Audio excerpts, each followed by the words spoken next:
Welcome to Real Messy Moms, a funny and honest mom podcast about motherhood, parenting, and real mom life.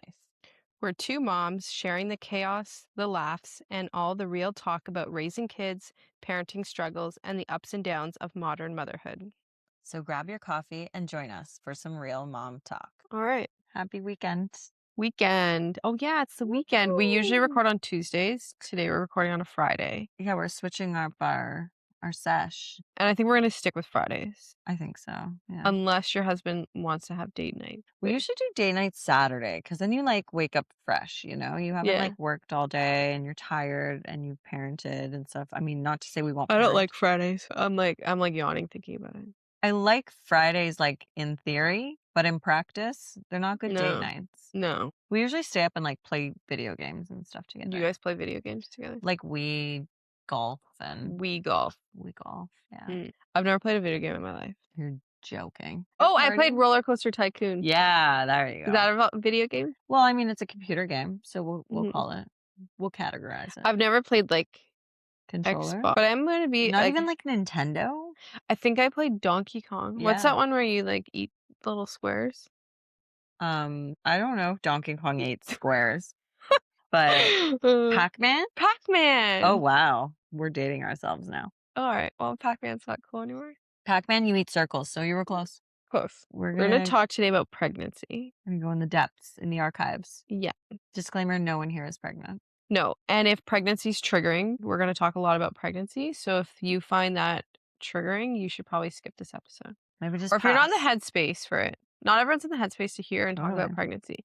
Or also Our skip to the experience? end, because we're gonna talk about some other things at the end. Yeah, don't skip us the whole No. way. Yeah, exactly. There's something for everyone in all our episodes. Yeah. Anyways. Anyways. If you could describe your pregnancy in one word, what would it be? Restrictive. Good choice. Yeah. I think all pregnancies are kind of restrictive. Well, that's what I didn't love about pregnancy was, like, not being able to, like, do the things that I normally do. Mhm. Yours? Hell. Oh. I do not like pregnancy. Full disclosure, I'm not one of those like glowing, run in a field, happy. I feel so alive, people. I was tired. I more so self-aware my second pregnancy. My first pregnancy, I was like, this kind of sucks. And then I started sharing about how much I hated pregnancy online, like just on my stories and stuff. And the amount of people that responded and they were like, you are speaking my language. Cause I have a lot, like I'm just at the age where like a lot of people are pregnant. And a lot of people that like I don't necessarily talk to all the time would be like, hey, I'm also pregnant and this is also really hard. And we would like chat. Then with my second one, I was like very self-aware of like how miserable I was, like grateful for the opportunity, but totally not in my like I did not feel myself. And it's so crazy how as soon as you give birth, that first like 3 hours, I think they call it like the golden hour with your baby. I loved like obviously love my kid. Like so I would like cry of happiness of how much more I felt like myself just from like giving birth. Like Wow. like high on life that I was like no longer pregnant. And I went from like ragey bitch to like happy, and I'm pretty sure the people around me knew. In Wow. fact, I was so cranky with my pregnancies emotionally that my mom knew I was pregnant before I was even like really pregnant with my second because we went to the mall and I had taken a test, super faint line. So I was like, I think I'm pregnant, but I haven't, no doctor, no blood test, no nothing. Still like really early. And I love a good afternoon coffee. So we were like, mom's like, oh, let's go grab a coffee. I was like, I don't want coffee. And she's like, when's the baby due? And she's like, you're like Oh my raging about God. like something. And I was like, Maybe you just have like a hormone imbalance when you're. could be, I don't know. Probably have everyone has like, I mean, yeah. yeah, I always said that because I had a C-section, never fully got like everyone talks about like this like hormone dump that you feel when, like you just explained, like when you have your baby. And I always wonder that if because I had a C-section, I didn't get that. And like, Mm. how is your body supposed to know, right? Like it was And surgically removed, they do right? say like your milk comes in later if you have Yeah. a C-section because it takes a bit to catch up. Well, I've heard mixed reviews on that, but yeah, like, I mean, it's Oh, just like really? I don't things, know. right? Yeah.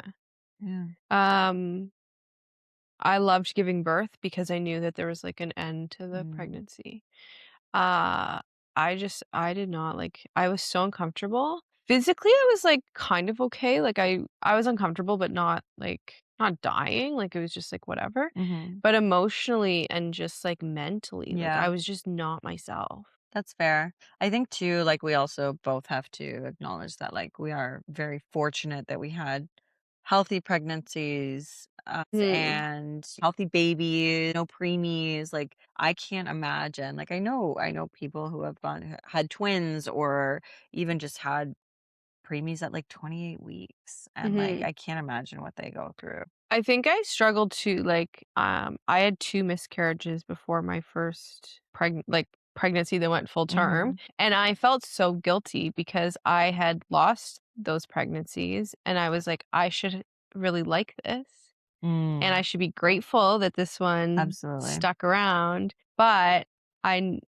I struggled with that with the first one, and I remember being like, "I can't complain. I can't hate this because I wanted this so bad, and, like, we tried for this, and, Mhm. like, it was" the second one was a total surprise, so I was like, "I'm gonna bitch and complain about Yeah. it." Like, love my children, but, um See, I felt the opposite. I was anxious from the moment I found out I was pregnant the second time because I also had a miscarriage the first time, right until he was in my arms because the entire way I was worried that something would go wrong. And that Mhm, I think is part of why I didn't like pregnancy is because like every little thing, like I was in the ER probably a few times just because I was like, "I don't feel him anymore." And then, of mhm, course, like, we'd be sitting in the ER and he'd kick me in the ribs, and I'm like, "Oh, we're good. We can go home now."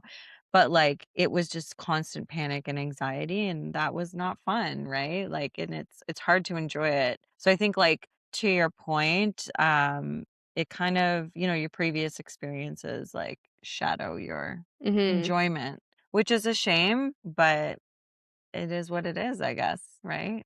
Yeah, I don't know, somebody was like, "Could you be a surrogate for someone?" And I'm like, "No." Absolutely not. Love that for other people if they enjoy pregnancy. Mhm, and a lot of people do. A lot of people enjoy pregnancy. Yeah.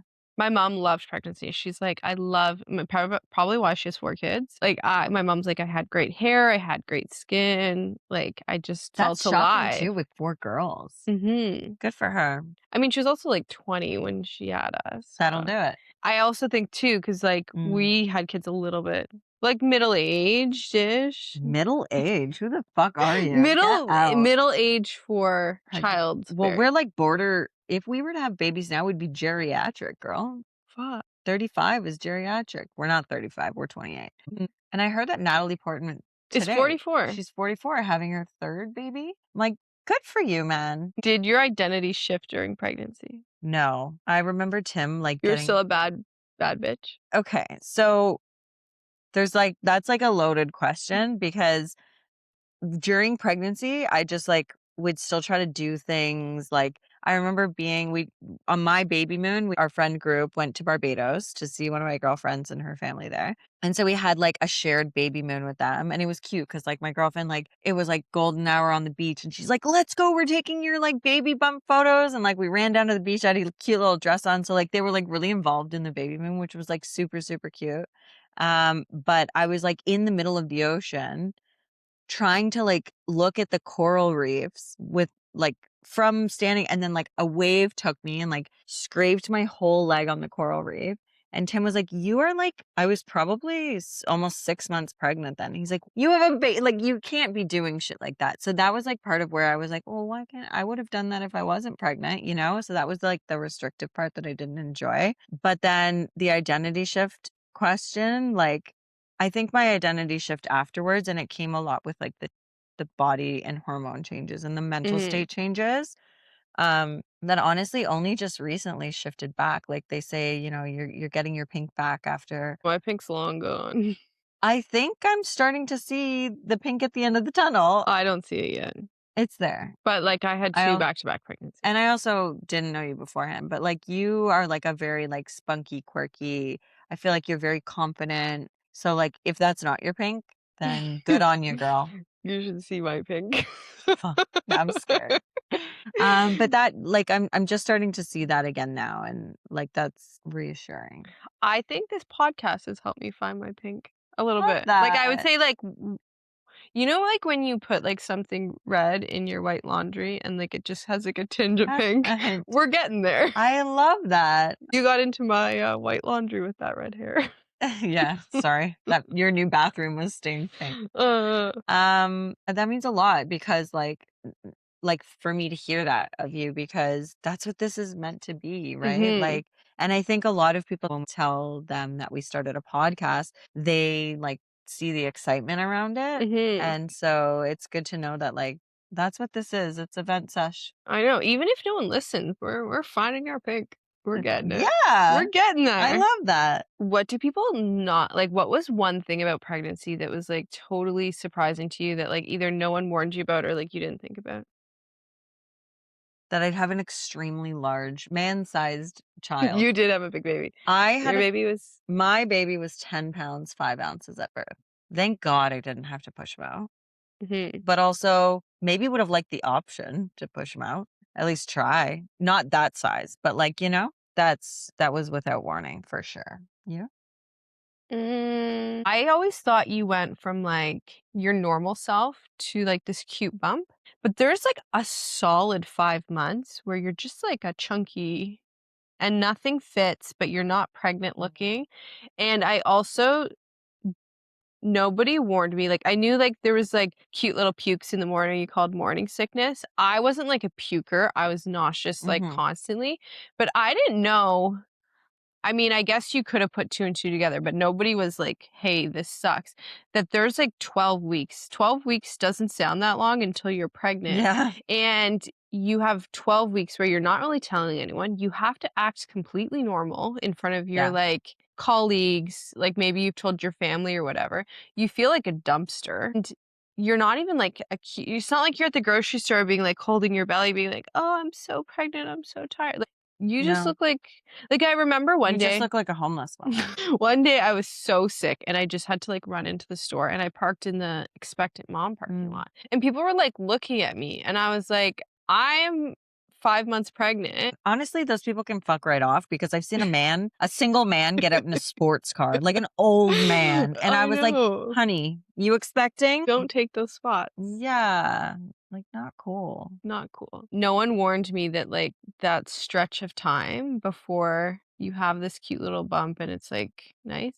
And then It's the a rough anxiety go. too of, Mhm. like, you don't really feel your baby moving until, like, I had, the front placenta, Interior, me too. so I didn't feel my f both of them until, like, 25 weeks, and Mm. I was like, "Are you alive in there?"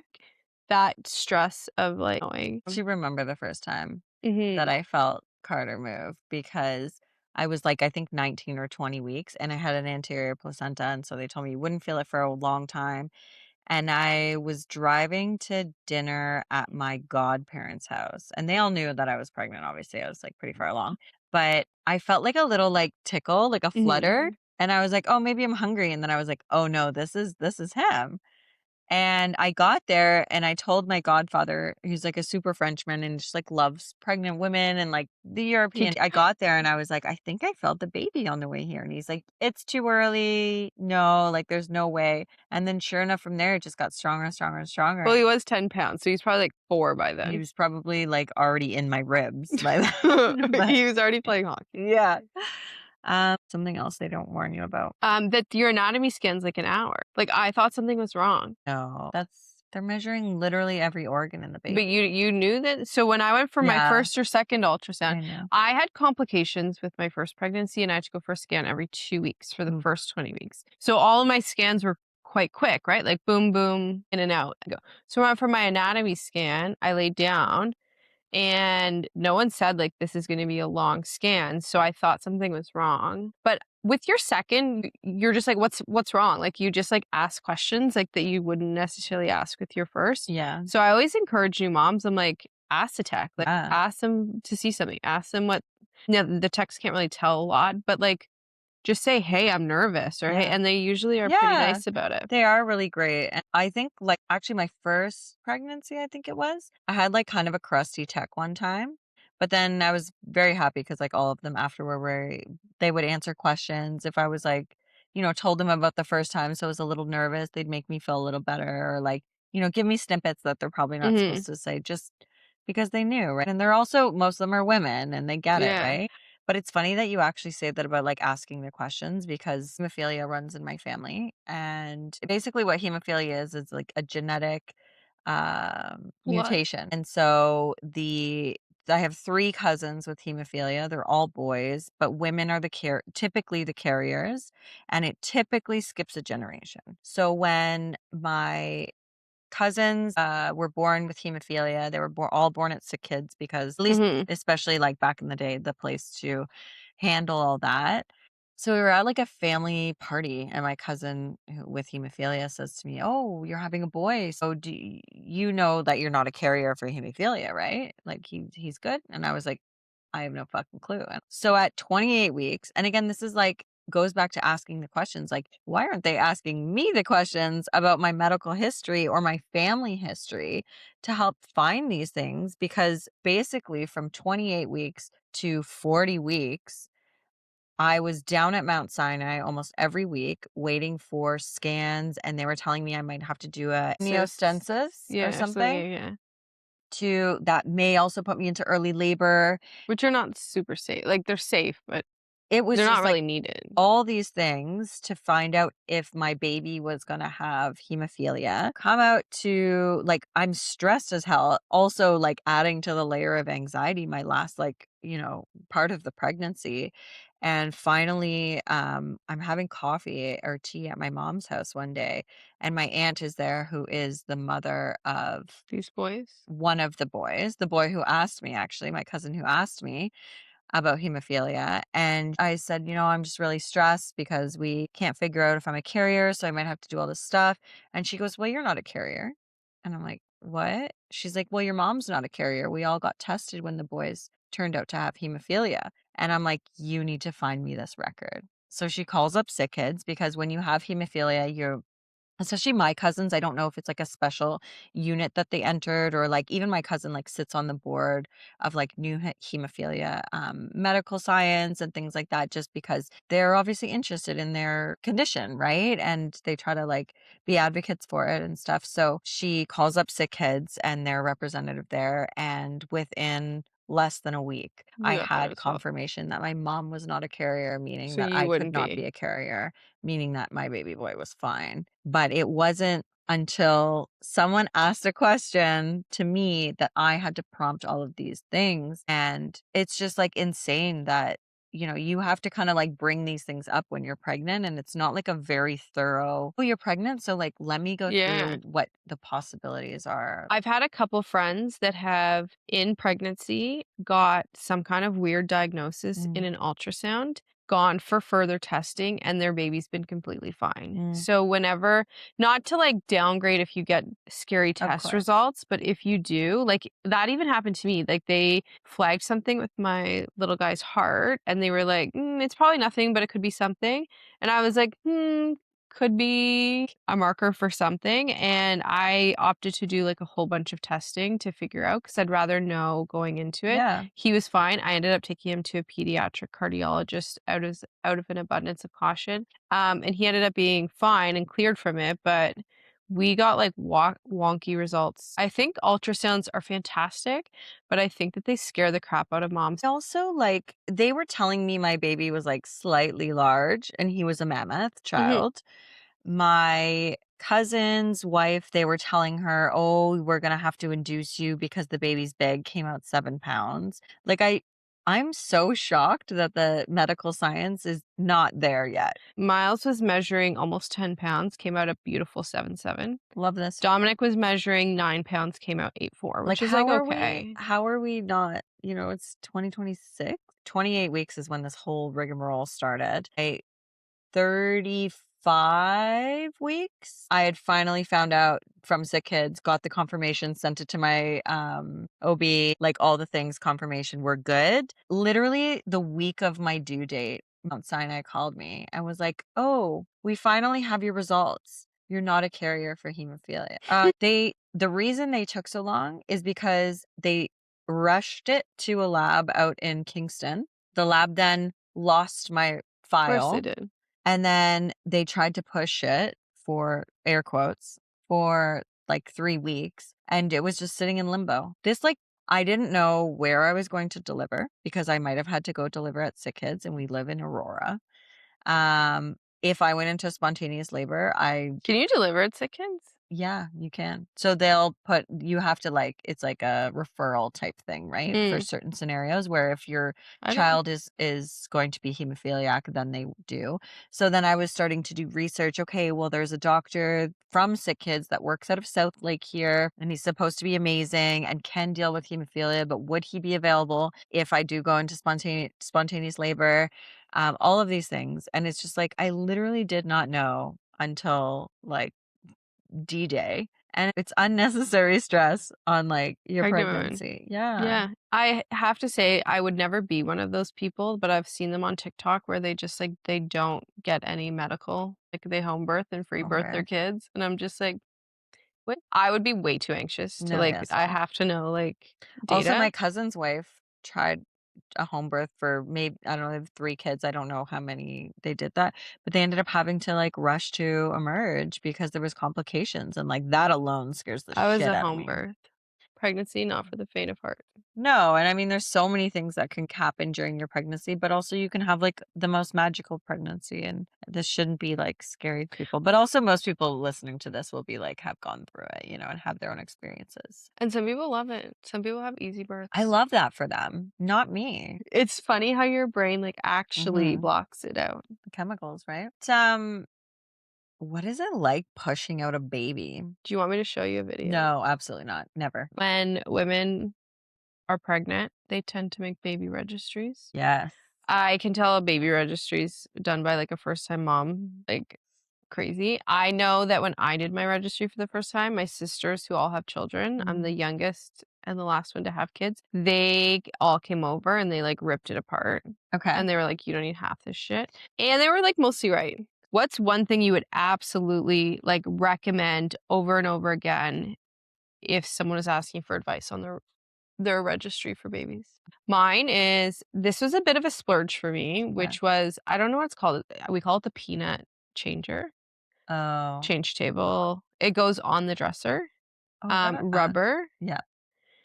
I still use that for my 3-year-old But why can't he just be on a dresser top? because it's hard. Do you want me to do you wanna lay down on a hard So I surface? just sent back to Vegas with Tim, to hand me down the 3rd time. It's kinda like a peanut, but it's actually a scale. So Mm, as Carter was like a newborn and also just like into the months, it hooks up to your phone. And who does it? It's actually catch. Hatch Grow, and it's a scale, but it was great. The Hatch Grow scale, I highly recommend. I wouldn't have bought that, I think, Mhm. but especially because my milk was late and slow compared to a 10-pound baby's needs. So it was great for when we were concerned about his weight. One thing that I like so we breastfed for most of like, until 7 or 8 months, Mhm. but a temperature controlled kettle if you're gonna formula feed was if you're not gonna do the baby brezza, so you can keep it just warm enough for the formula, That sounds great. and it's also a kettle too. Okay, it is a very high priced item. I'm very fortunate that my sister and my brother-in-law got it for Carter from our registry. The Cubo AI smart monitor with a sleep sensor that goes under the mattress. Mhm. So it senses their breathing. Can tell if they're alive. You can tell if they're alive. And he wasn't in there from the get-go. Like, he was still in a bassinet, so I was, like, looking in there, like, feeling his breathing, whatever. But as soon as I think I mentioned this before, like, we started him in the crib so that we could have some evenings back, and then his first night wake up, we'd bring him back into the bassinet with us. That was when he was, like, a couple months old at least, and having that sleep sensor was so reassuring, and I love, like, the Cubo stuff is, like, great. Like, the monitor alone tells me the temperature in his room, the humidity in his room, The sleep sensor connects to it and tells me the breaths per Is minute. that a iPad? No, that's like a This is just a Samsung device that we oh, hooked it okay. we, Can you loaded the app check on him when from you're my out? phone. Yeah. Yeah, from my phone. Yeah, like, I It's can all look at my Wi-Fi kid. connected. I can take photos and videos of, like, funny things he's doing. So, like, I've had my father-in-law go up and, like, pick him up out of the crib from a nap, and, Yeah. like, they had these cute little moments, and so I, like, record it and store it in the gallery for myself. And I really, really, really, really love this product. It is very pricey, but highly recommend. Have I told you about my suspicions with Nanit? No. Okay, so I have 2 Nanits for both of my kids. My first little guy slept through the night from, like, 6 months on. Irrelevant. Every time I check and keep the monitor on my kids, they never sleep. They wake up Mm. multiple times. And I always thought that this was sus because I was like, if I go to bed and I don't have the app open, or I usually, like, check them before I go to bed. As soon as, like, I start to go to bed, they wake up, like, minutes after I check on Hmm. them on the app. So, for the last few nights, both kids have slept completely from when I put them down to when I wake them up in the morning. I have left the monitors off. So, I was like, "What's waking them up?" So, my toddler, he's, like, 3 going on 30, and I started quizzing him and I'm like, "What woke you up?" And he's like, the monitor, the camera." And he's pointing to the camera. And I can't quite figure out what it is. So I bought these like black light stickers. The reason why I can't like just take them down is because they were $500 each. I'm positive if I opened up the app and checked on my kids now, one of them would wake up. Wow. But we've talked about high price items. What's like a low price item must have on your A low registry? priced item. I feel like everything for babies is like a gazillion dollars. People spend a lot on sippy cups. My favorite are these like 2 Philips basic sippy cups. Both of my kids have loved them from like my 3-year-old still asks for one sometimes. Love it. They're $11 for 2, which is pretty affordable, and we go I through a also lot in our just house. think in general, like everyone, and I was obviously one of those people. Um, like I wanted like new things and whatever, but like hand me down is completely fine as long as it's in good condition. Especially once your kid so, like, fine, put them in, like, new stuff when it's, like, your first or whatever, but when they start going to daycare, like, daycare ruins your clothes. And not even clothes, I mean, like, things, like, I've, like, sold things on Facebook Marketplace, and I'm like, "Yeah, actually, my our bassinet, it was from Facebook Marketplace, and it was, like, new condition." Obviously, you're gonna vet for those sort of things, Yeah. but there's nothing wrong with that. You're only gonna use it for, like, a couple months, you know? Mhm. Like, why not? The So only thing you shouldn't buy secondhand is a car seat. Buy a good car seat. oh, no, 1,000,000%. Did you hear about the guy on Facebook Marketplace locally that was selling a car seat, and when someone picked it up, it was broken, and he's a realtor, and so she, like, tracked him down and was like, "You're an idiot. Uh, This is illegal to sell broken car seats." I would've lost my shit. I would've reported him to the police. but yeah, I always bought good car seats, like, Ours were always brand new, yeah.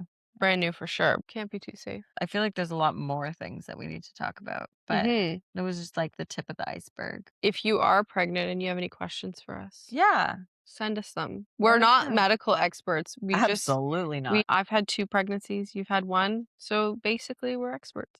I would say so. 3. That qualifies us. That's more than a few. We'll see you next week. Cheers. Till next week. We'll see you next time for more real talk about motherhood and parenting.